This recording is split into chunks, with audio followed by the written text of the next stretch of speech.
ati mimi naona kama watu wa Chelsea wanaweza manga juu wako na kuku. Pia watu wa Arsenal hawafai kuhisi njaa juu wako na rice. Pia watu wengi wa Arsenal ukiangalia wanakaanga waongo juu wako na raya. Ukilegeza ulimi kidogo inakuwa ni laya. Sasa pastor mwenye na support timu kama Arsenal wapigwe Saturday.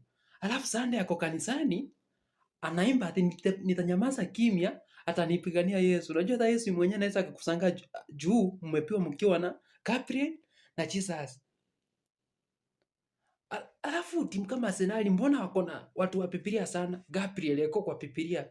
Jesus alikuwa kwa Biblia. Alafu kuna mjamaa mwingine kwa Biblia alikuwa anaitwa Sakayo. Sawa, wakati alikuja hapa duniani akaitwa Pukayo. Ndio anaitanga Pukayo Saka.